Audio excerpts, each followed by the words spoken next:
welcome into the Big 1-2. I'm Paul Catalina alongside JD Piquel here on 365 Sports. This is our first episode, the maiden voyage. Jack was supposed to break a bottle of champagne across a boat. He has not done that, but we'll do that some other time. But this is a show, JD, that we're going to talk about the Big 12 issues, which obviously we'll have week to week because they're in a mountain of issues right now. But we're going to break down game film. We're going to do pick'em. We're going to do power rankings. We're going to do all that stuff, but we're going to get right into the meat of the Big 12 each and every week. Super excited to start this here on the YouTube channel and happy that you're here and ready to go. Man, I'm stoked to be here. And what a season to start it, too, to be in the most probably interesting year in the history of Big 12 football, and we get to cover it. So I'm fired up to be here, man. Yeah, it's the most interesting and maybe the most tragic. We don't know. We're going to see. Yeah, it might be the end of the Big 12. We don't know. It's like all these things going on with the Big 12, and this all happened last month that I'm at Big 12 Media Days. Everything's fine. Bob Bowlesby sits down with everybody, including us. We'll talk to him and says, oh, yeah, everything's fine. This 12-team playoff's going to fix everything. That was not true at all, and we'll get into the news of the week. But, JD, I've seen a couple of your videos, the hard count, on our YouTube channel about realignment, and one of them was wildly speculative before this even happened. It was just kind of a thought exercise. And then now, I mean, do you think conference expansion? I don't think you think it's a good thing, do you? So, I'm thinking so much so about, like, the actual between the lines and the fans. And so, obviously, like, that's not what any of this is about. Like, conference realignment is not even really a college football topic. It's all about money, marketing, greenbacks, all that. And so, for me, I'm like, well, dang, I grew up watching Texas and Baylor play. I grew up watching the Red River rivalry be a Big 12 conference game and impact the conference race. And so for me, it feels so much like, okay, now we're switching tradition, which is what makes college football so special, right? So I'm not for it personally. I get that it has to happen. I understand it's like one of those things that just sort of has to eventually take hold of what is going on in college football, but no, not for it. Not for it. Are you pro expansion? I'm not. I mean, I don't see the benefit to it outside of a bunch of people who aren't me or you or anyone we know really making a bunch of money. So it's beneficial to ESPN. And look, some of it's going to be fun. Look, watching Texas play Georgia, it's going to be fun. Yeah. Watching Oklahoma play Alabama, it's going to be fun. That's great. But again, like, what does it do? Like, college football is not only good because of one conference. College football is good because of all the parts of the whole. Right. And the fact that we have factions that are kind of being reductive about, well, this isn't good to this and this and this. Well, yes, there's a lion's share of people who love this one big conference, and it's great. It's a fantastic conference. It's run very well. But at the end of the day, college football is the sum of the parts. And the more that you diminish certain of those parts and, there by the grace of God go everybody else who's not like a true blue blood. I mean, if you're not Ohio State, Michigan, somebody else that's outside this looking in right now, and they're going to be fine. USC is going to be fine. Yeah. The blue bloods are going to be fine. The big one's going to be fine. But look, at what point does Vanderbilt become a drag to the SEC on their TV deal? Yeah. At what point does Oregon State become a drag to the Pac-12 because maybe they're not as popular? But again, college football and college athletics is about the sum of the parts. And it's not about like, yes, some parts are more important, but like, yes, you know what? Your steering wheel is more important than your seat covers in the car, but you still need them. Right. You still need all parts of it to make it go. And I think that it being reductive about the other schools and conferences, it's a slippery slope. It doesn't just stop with like, well, we've got what we want now. Let's, that's all we needed. Eventually you start going, well, what happens when Texas and Oklahoma, make the SEC more popular in those regions, but nobody cares about them in Nashville anymore because Vanderbilt's 0-11, right. At the end of the season, or 0-12. So, yeah, that's where I think it is. And so I don't know if it's really all that necessary. Mm-hmm. Yeah, I think you hit it right on the head. It's some of the parts, right?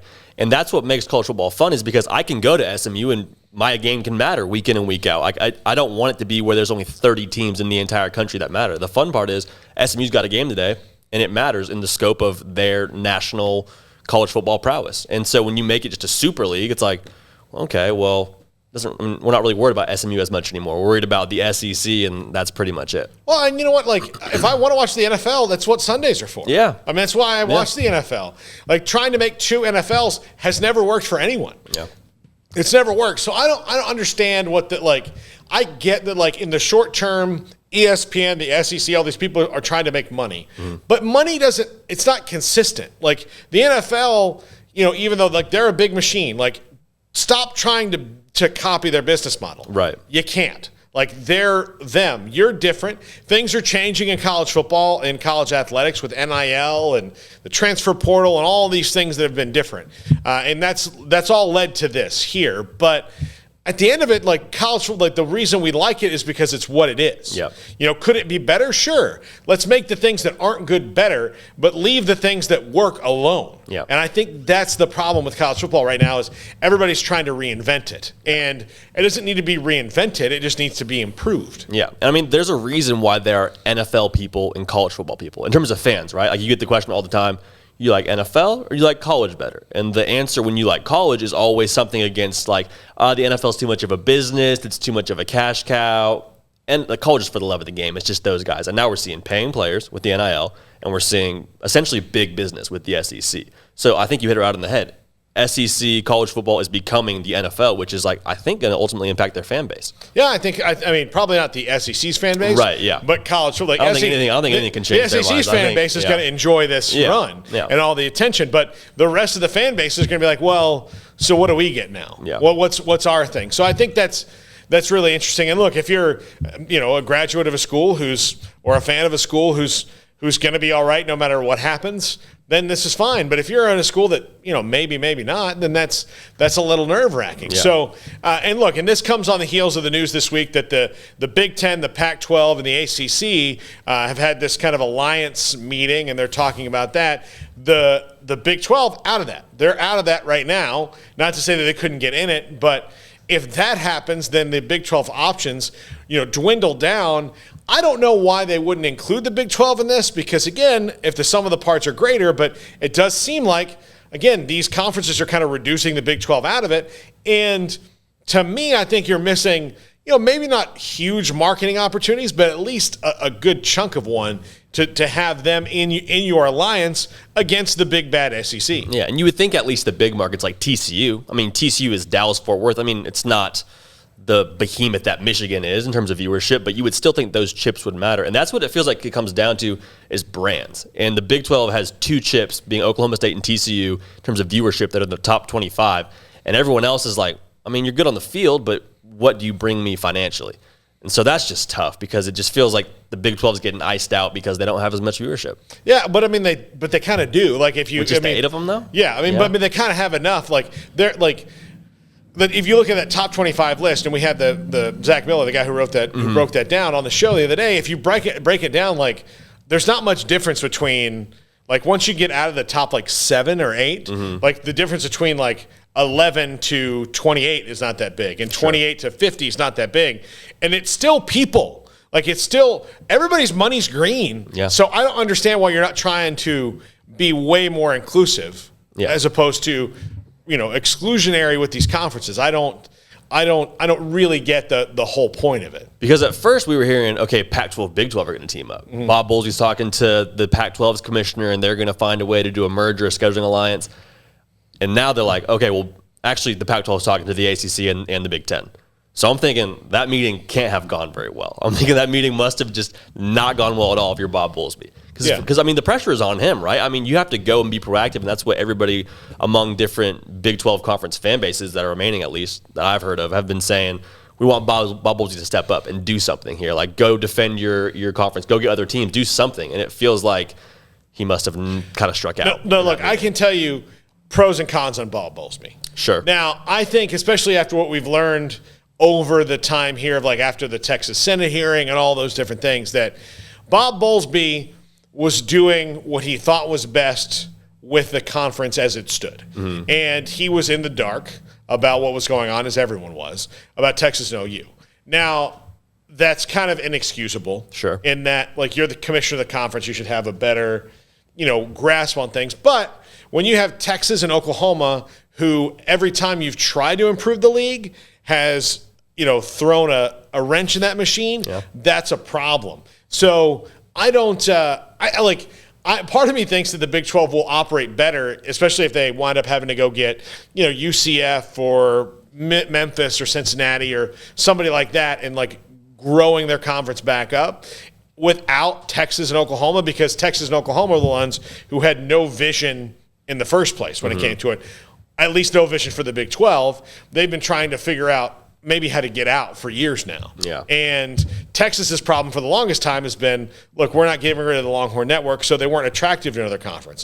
The SEC comes in and says, get rid of the Longhorn Network, and Texas goes, okay, yeah, we'll do that. So, we're getting rid of it. It's fine. It was no good anyway. You can only watch so many, reruns of Friday Night Lights. Like it just, there's not, again, there wasn't any kind of, impetus for them not to have it until the SEC came along. The SEC comes along and tells them, hey, let's get rid of it. And they say, okay, which is understandable, but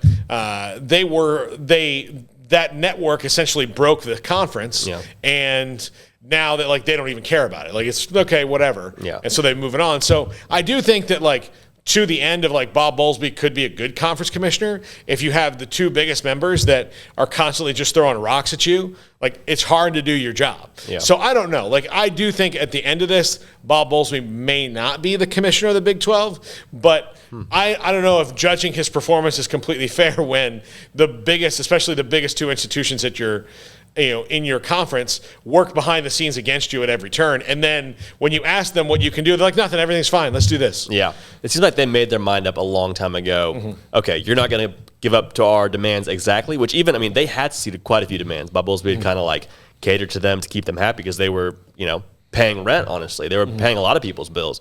But in regards to the adding teams conversation, are you for that, or are you more so on the idea of, okay, everyone just find your own spot? Like, I think that they're better together, and I don't know if, like, especially if all these other things are going to happen, if there's all these scheduling alliances and they're left out, that's the only option that they have, right? So I think that the 8 are stronger together, and I think that it's evident that the 8 are not all that attractive to everyone else, because there was an opportunity 3 weeks ago when this all went down to be like, just kill the conference in a day. Yeah. Because if all of these sharks were in the water waiting for the Big 12 to break up because they had so many attractive brands, then the Big 12 would already be broken up. Like you could say, listen, it was run poorly. They didn't get along. Texas and OU were gone. The Pac-12's always wanted some presence in these places like Texas, and the Big Ten would love to have another AAU institution or two, and Kansas and Iowa State, but that's not true. At least it's not true today. Sure. What's true today could not be true tomorrow in all of this, but I do think that ultimately, we have to I think about it like this, in that if these schools were really that wanted or that attractive, one, this may not have happened. Sure. And two, even if it did happen, there wouldn't be this mad dash to figure everything out. Like it would have just been, all right, well, the conference is over.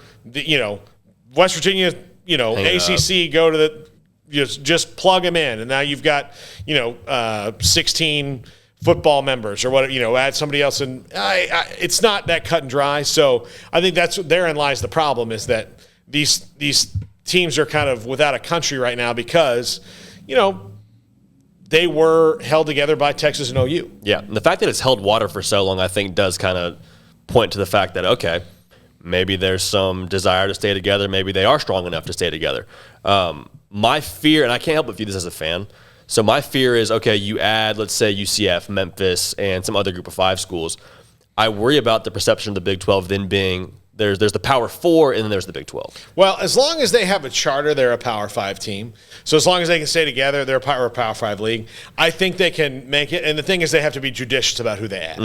Like, again, Boise State's been a fantastic team in the group of 5, but I don't know how much they really do for you. Yeah. So, like, if you were going to add schools that are large schools, I think that's probably the best plot for you. Like UCF makes a ton of sense in that it's an enormous school, 70,000 students. It has an alumni base that's growing and growing and growing. And if you can you do all of a sudden create a recruiting advantage for them because you're bringing them up to your level. Right. And there'll be some kind of balance of bringing them up and bringing you down because the conference will be looked poorly on or less. But it's also like UCF is probably ready to be a Power 5 school. Let's face it. They're ready to do it. Now, would they be as good as they are in a Power 5 league week in and week out?